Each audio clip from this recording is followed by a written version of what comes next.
Learn English through Stories P3 PDF. Adapted and modified by Kulwant Singh Sandhu. Contents: The Life and Adventures of Robinson Crusoe, Chapter 2, Slavery and Escape, Part 1. Chapter 2, Slavery and Escape, Part 1. That evil influence which carried me first away from my father's house, which hurried me into the wild and undigested notion of raising my fortune, and that impressed those conceits so forcibly upon me as to make me deaf to all good advice, and to the entreaties and even the commands of my father. I say, the same influence, whatever it was, presented the most unfortunate of all enterprises to my view, and I went on board a vessel bound to the coast of Africa, or, as our sailors vulgarly called it, a voyage to Guinea. It was my great misfortune that in all these adventures I did not ship myself as a sailor, when though I might indeed have worked a little harder than ordinary, yet at the same time I should have learnt the duty and office of a foremast man, and in time might have qualified myself for a mate or lieutenant, if not for a master. But as it was always my fate to choose for the worse, so I did here, for having money in my pocket and good clothes upon my back, I would always go on board in the habit of a gentleman, and so I neither had any business in the ship, nor learned to do any. It was my lot first of all to fall into pretty good company in London, which does not always happen to such loose and misguided young fellows as I then was, the devil generally not omitting to lay some snare for them very early. But it was not so with me. I first got acquainted with the master of a ship who had been on the coast of Guinea, and who, having had very good success there, was resolved to go again. This captain, taking a fancy to my conversation, which was not at all disagreeable at that time, hearing me say I had a mind to see the world, told me if I would go the voyage with him, I should be at no expense. I should be his messmate and his companion, and if I could carry anything with me, I should have all the advantage of it that the trade would admit, and perhaps I might meet with some encouragement. I embraced the offer, and entering into a strict friendship with this captain, who was an honest, plain-dealing man, I went the voyage with him, and carried a small adventure with me, which, by the disinterested honesty of my friend, the captain, I increased very considerably, for I carried about PS40 in such toys and trifles as the captain directed me to buy. These PS40 I had mustered together by the assistance of some of my relations whom I corresponded with, and who I believe got my father, or at least my mother, to contribute so much as that to my first adventure.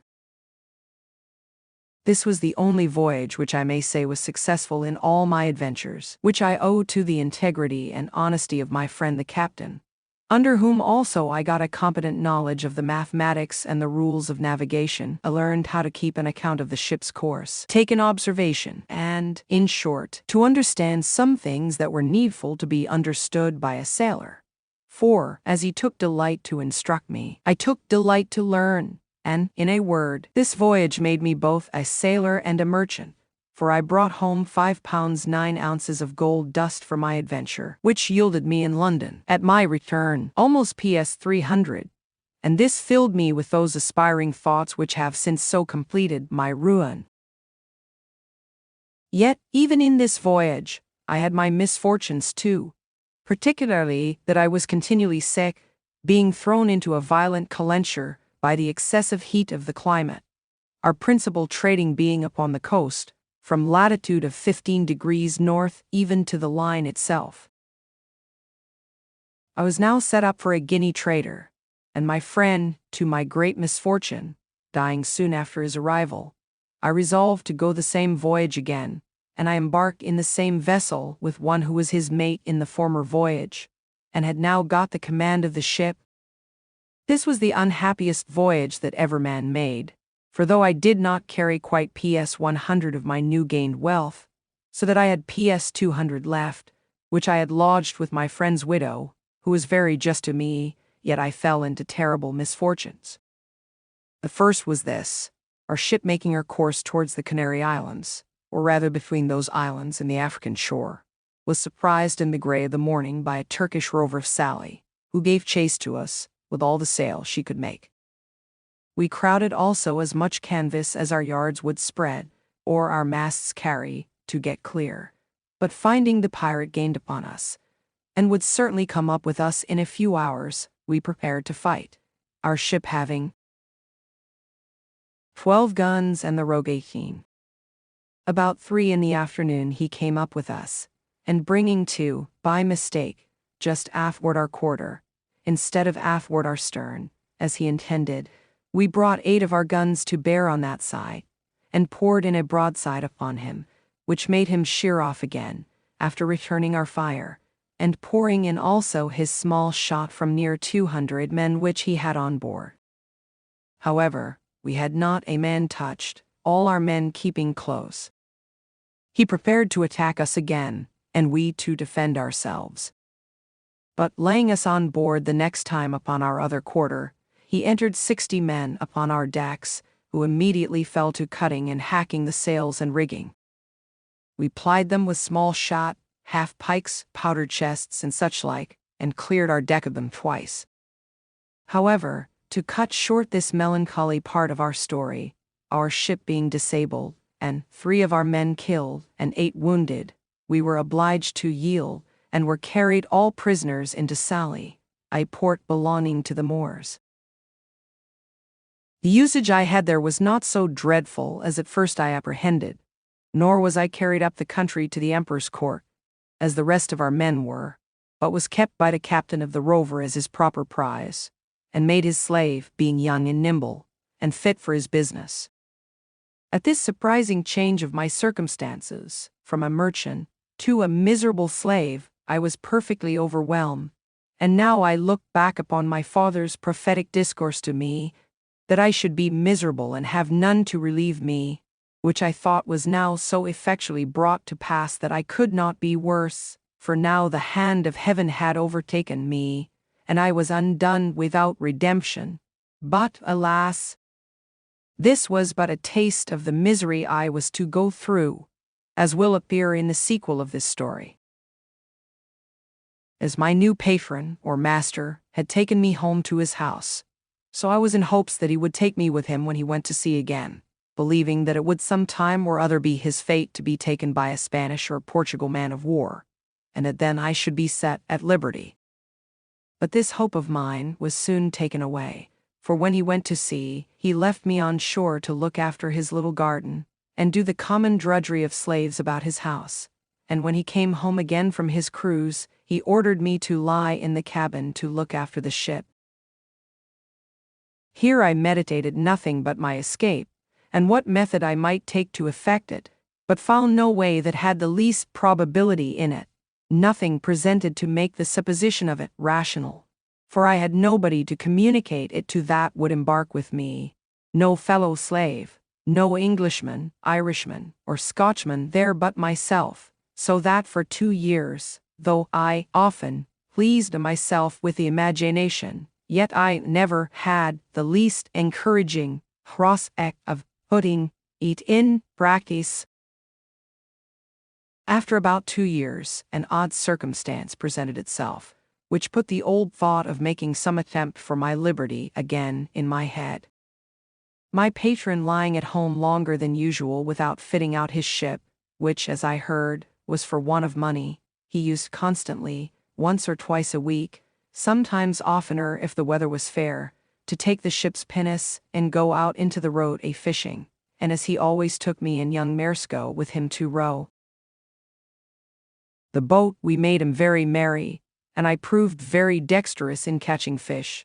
insomuch that sometimes he would send me with a Moor, one of his kinsmen, and the youth, the Mersco, as they called him, to catch a dish of fish for him. It happened one time that going a-fishing in a calm morning, a fog rose so thick that, though we were not half a league from the shore, we lost sight of it, and rowing we knew not whither or which way, we labored all day, and all the next night. And when the morning came, we found we had pulled off to sea instead of pulling in for the shore, and that we were at least 2 leagues from the shore. However, we got well in again, though with a great deal of labor and some danger, for the wind began to blow pretty fresh in the morning, but we were all very hungry. But our patron, warned by this disaster, resolved to take more care of himself for the future, and having lying by him the longboat of our English ship that he had taken, he resolved he would not go a-fishing any more without a compass and some provision. So he ordered the carpenter of his ship, who also was an English slave, to build a little stateroom, or cabin, in the middle of the longboat, like that of a barge, with a place to stand behind it to steer and haul home the main sheet, the room before for a hand or two to stand and work the sails. She sailed with what we call a shoulder of mutton sail, and the boom jibed over the top of the cabin, which lay very snug and low, and had in it room for him to lie, with a slave or two, and a table to eat on, with some small lockers to put in some bottles of such liquor as he thought fit to drink, and his bread, rice, and coffee. We went frequently out with this boat a-fishing, and as I was most dexterous to catch fish for him, he never went without me. It happened that he had appointed to go out in this boat, either for pleasure or for fish, with 2 or 3 Moors of some distinction in that place, and for whom he had provided extraordinarily, and had therefore sent on board the boat overnight a larger store of provisions than ordinary, and had ordered me to get ready 3 fusees with powder and shot, which were on board his ship, for that they designed some sport of fowling as well as fishing. I got all things ready as he had directed, and waited the next morning with the boat washed clean, her ancient and pendants out, and everything to accommodate his guests, when by and by my patron came on board alone, and told me his guests had put off going from some business that fell out, and ordered me, with the man and boy, as usual, to go out with the boat and catch them some fish, for that his friends were to sup at his house, and commanded that as soon as I got some fish I should bring it home to his house, all which I prepared to do. This moment my former notions of deliverance darted into my thoughts, for now I found I was likely to have a little ship at my command, and my master being gone, I prepared to furnish myself, not for fishing business, but for a voyage, though I knew not, neither did I so much as consider, whither I should steer. Anywhere to get out of that place was my desire. My first contrivance was to make a pretense to speak to this Moor, to get something for our subsistence on board, for I told him we must not presume to eat of our patron's bread. He said that was true, so he brought a large basket of rusk or biscuit, and 3 jars of fresh water into the boat. I knew where my patron's case of bottles stood, which it was evident, by the make, were taken out of some English prize, and I conveyed them into the boat while the Moor was on shore, as if they had been there before for our master. I conveyed also a great lump of beeswax into the boat, which weighed about 1/2 weight, with a parcel of twine or thread, a hatchet, a saw, and a hammer, all of which were of great use to us afterwards, especially the wax, to make candles. Another trick I tried upon him, which he innocently came into also. His name was Ismail, which they call Muley or Moley. So I called to him. Moley, said I, our patron's guns are on board the boat. Can you not get a little powder and shot? It may be we may kill some alchemies, a fowl like our curlews for ourselves, for I know he keeps the gunner's stores in the ship. Yes, says he, I'll bring some, and accordingly he brought a great leather pouch, which held 1.5 pounds of powder, or rather more, and another with shot, that had 5 or 6 pounds, with some bullets, and put all into the boat. At the same time I had found some powder of my master's in the great cabin, with which I filled one of the large bottles in the case, which was almost empty, pouring what was in it into another, and thus furnished with everything needful, we sailed out of the port to fish. The castle, which is at the entrance of the port, knew who we were, and took no notice of us, and we were not above 1 mile out of the port before we hauled in our sail, and set us down to fish. The wind blew from the N&E, which was contrary to my desire, for had it blown southerly I had been sure to have made the coast of Spain, and at least reached to the Bay of Cadiz. But my resolutions were, blow which way it would, I would be gone from that horrid place where I was, and leave the rest to fate.